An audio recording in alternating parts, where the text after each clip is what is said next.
آج 25 دسمبر ہے اور آج کے دن ہم ہر سال مناتے ہیں قائد اعظم محمد علی جناح کی سالگرہ۔ یہ وہ دن ہے کہ جب وہ ہستی پیدا ہوئی کہ جس نے بر صغیر میں ایک ایسے ملک کے قیام کے لیے جدوجہد کی جو تاریخ میں وہ واحد ملک ہے، وہ واحد مملکت ہے جو اسلام کے نام پہ قائم ہوئی تھی۔ آپ دیکھ رہے ہیں ٹاپالوجی چینل اور میں ہوں سہیل عزیز۔ قائد اعظم محمد علی جناح کی شخصیت کے بارے میں بہت سی باتیں کی جاتی ہیں۔ جب ہم کہتے ہیں یونٹی، فیتھ اینڈ ڈسپلن، تو ایک دم سے ہمیں قائد اعظم کی پرسنالٹی یاد آ جاتی ہے۔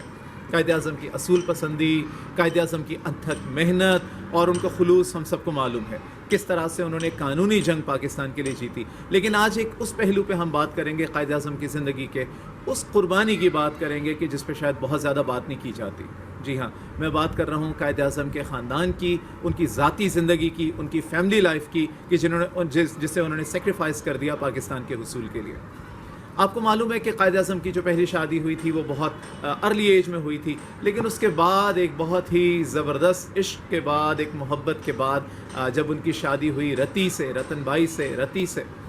وہ ایک بڑا ہی شاندار لمحہ تھا۔ دونوں کی کیا خوبصورت جوڑی تھی، ایک الگ الگ دنیا میں رہنے والے دو تنہا لوگ جب وہ مل گئے تھے، اور کس خوبصورت انداز میں قائد اعظم جب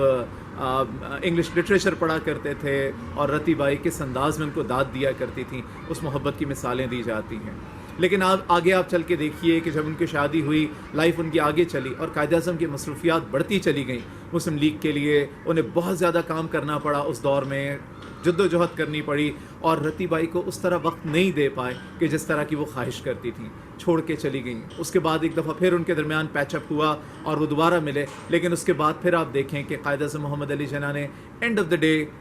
فوقیت دی تو اپنے اس عشق کو نہیں دی، بلکہ اپنے اس عشق کو دی کہ جو کہ ان کا ایک نئی مملکت کے لیے تھا، یعنی پاکستان کے لیے تھا۔ تو یہ ایک بہت بڑی قربانی تھی جو قائد اعظم نے اپنے خاندان کی قربانی دی پاکستان کے لیے۔ اس کے بعد آپ دیکھیں تو وہ بیٹی کے جس سے بہت زیادہ پیار تھا، دینا کی ہم بات کر رہے ہیں، دینا جناح۔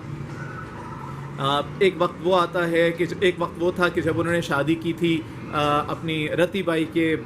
والد کی، شاید ان کے ساتھ اتفاق نہیں تھا کہ یہ شادی ہو، مذہب کا فرق تھا، لیکن بہرحال وہ شادی ہوئی اور پھر بہرحال اس کا اختتام اچھا نہیں ہوا پاکستان کے قیام کے لیے جدوجہد کی جو قائد اعظم کر رہے تھے، محنت کر رہے تھے، اس کی وجہ سے۔ اور یہی کہانی ایک دفعہ پھر دہرائی گئی کہ بیٹی جو تھیں دینا جو تھیں، اور وہ بھی ایک وقت ایسا آیا کہ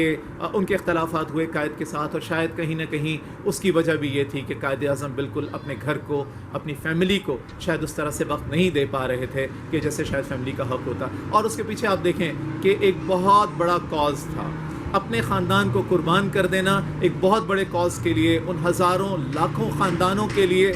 ان کے کاز کی خاطر کہ جن کے لیے ایک الگ مملکت کا قیام ضروری تھا۔ قائد کہتے تھے کہ پاکستان بنے گا تو وہ ایک ایسی تجربہ گاہ ہوگی کہ جہاں مسلمان اپنے دین کے مطابق، اپنی جو اقدار ہیں اس کے مطابق زندگی گزار سکیں گے، انہیں کوئی منع کرنے والا نہیں ہوگا۔ قائد اعظم سمجھ چکے تھے کہ مسلمانوں کی اس خطے کے مسلمانوں کا استحکام اور ان کی بقا اسی میں ہے کہ ان کو ایک الگ مملکت حاصل ہو جائے، اور اس کے لیے انہوں نے قربانی دی۔ پھر اب اگر فاطمہ جناح کو بھی دیکھیں تو انہوں نے بھی اپنے کریئر سے بڑھ کر باقی چیزیں جو سب سے زیادہ انہوں نے محنت کی وہ قائد کے ساتھ وہ رہیں، اور ایک الگ ان کی ایک پرسنالٹی آپ دیکھیں، ایک بہت ہی مضبوط پرسنالٹی، وہ فیملی لائف کی طرف نہیں گئیں بلکہ اس کاز کے لیے انہوں نے بھی اپنی جدوجہد کی۔ تو اگر ہم دیکھیں قائد کے خاندان کی قربانی اس ملک کے لیے، اس ملک کو بنانے کے لیے، تحریک پاکستان کے لیے، تو شاید ایسی مثالیں ہمیں بہت کم ملتی ہیں۔ آج ضرورت کس بات کی ہے؟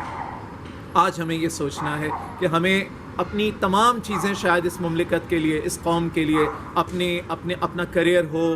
یا وہ اپنی فیملی لائف ہو یا کوئی بھی ایسی قربانی ہو جو ہمیں دینی پڑے، اس کے استحکام کے لیے ہمیں دینی ہے۔ آج ضرورت کس بات کی ہے کہ جو قائد کا خواب تھا، ایک مستحکم پاکستان کا خواب، ایک پرامن پاکستان کا خواب، جہاں سب لوگ مل کر رہیں، جہاں اپنے اپنے عقیدے کے مطابق زندگی گزاریں، کوئی کسی کو اس بنیاد پر کسی کو نیچا نہ دکھائے، کسی کا قتل نہ ہو، کسی کے ساتھ برا نہ ہو کہ اس کا عقیدہ کچھ اور ہے، اس کا رنگ و نسل کچھ اور ہے، اور اس کی قوم کچھ اور ہے۔ آئیے آج مل کے عہد کرتے ہیں کہ ہم نے قائد کے خواب کے لیے مل کر جدوجہد کرنی ہے، ایک مضبوط پاکستان بنانا ہے، پاکستانیت کا خواب جو ہم سب نے دیکھا تھا، جو دیکھا ہے، اور اس کے لیے ہم سب نے مل کر کام کرنا ہے۔ پاکستان زندہ باد، قائد اعظم پائندہ باد۔ دیکھتے رہیے ٹاکالوجی چینل، اور